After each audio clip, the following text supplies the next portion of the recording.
Not a slow Friday. Thanks so much, fellas. Happy holiday, Sean. Thanks.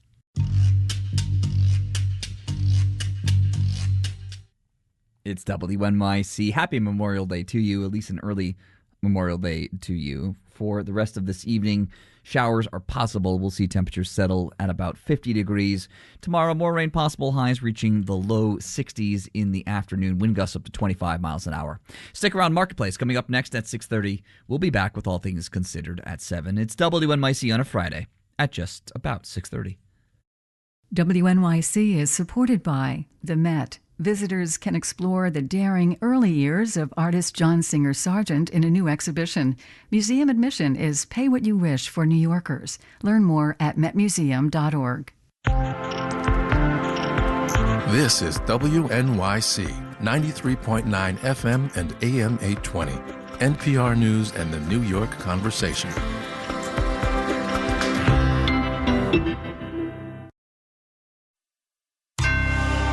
Marketplace is supported by Palo Alto Networks. Palo Alto Networks delivers what's next in cybersecurity innovation to protect today's digital way of life.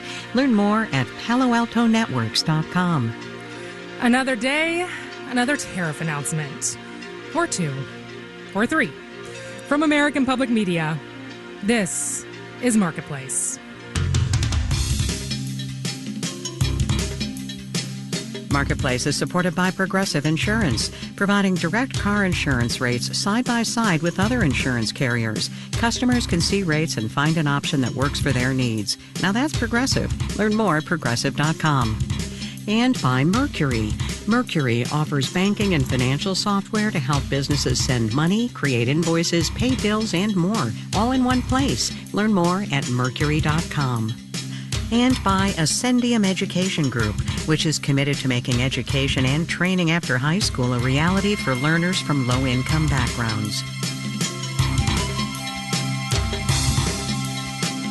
From Oregon Public Broadcasting in Portland, I'm Marie Machreis in for Kai Risdal.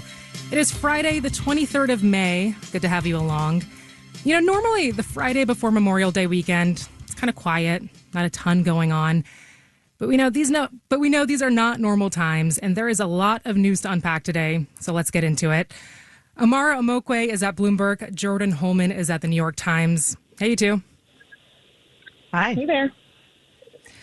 Amara, I'll start with you. So we woke up this morning to, of course, more tariff announcements, more tariff chaos. Trump got on social media. He threatened to impose a 50% tariff on imports from the European Union.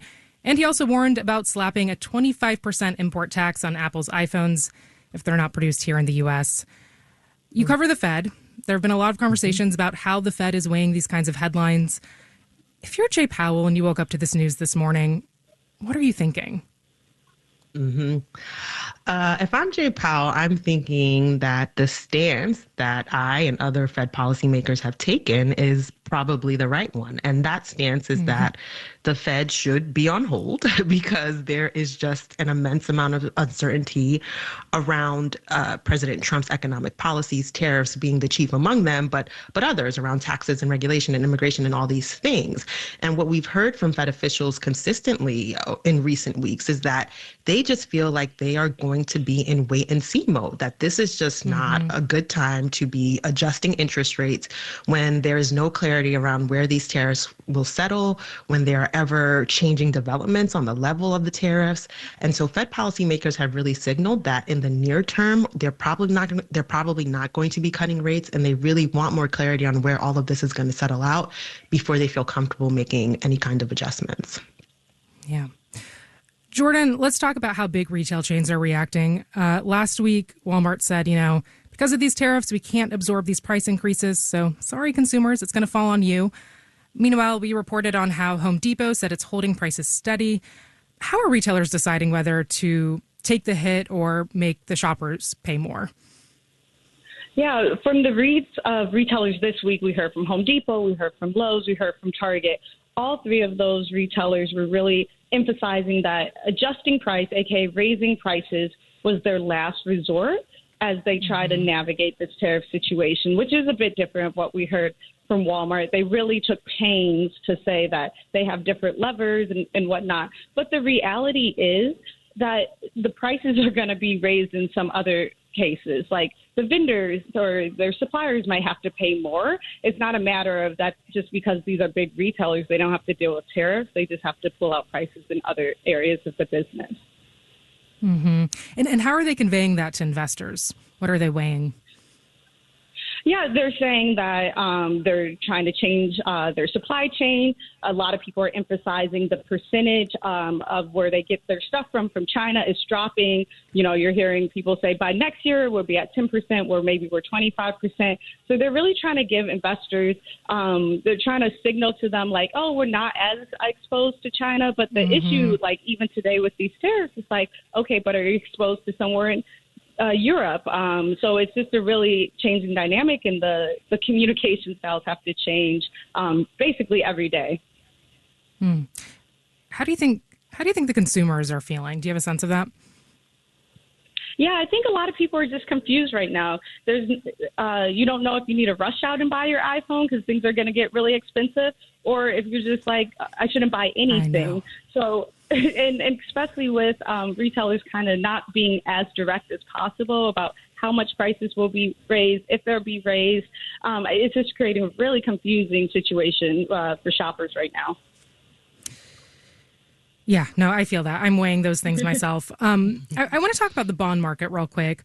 Amara, so the bond market had a big reaction this week to the House bill that would extend the Trump-era tax cuts and add to the national deficit. It seems like there are growing doubts, right, about the strength of the U.S. economy. What is the market really trying to tell us about how investors are feeling right now? I think investors have a couple of concerns, right? So the sell-off in treasuries that we saw earlier this week was because there are fears that, no one is going to address the ever-growing deficit and debt problem that we have in this country, right? And so, when the House passed their version of Trump's big, beautiful bill, that just kind of exacerbated those concerns. But then today, we saw that treasuries rebounded. We saw that stocks sold off because because of what we're hearing around tariffs. And so there are concerns that we have these ever-growing deficits, and then we could possibly see a slowing in economic growth because of the uncertainties around these trade policies, right? Uncertainties are a big problem for businesses. They can't invest, they can't necessarily hire, they can't make the kinds of decisions that lead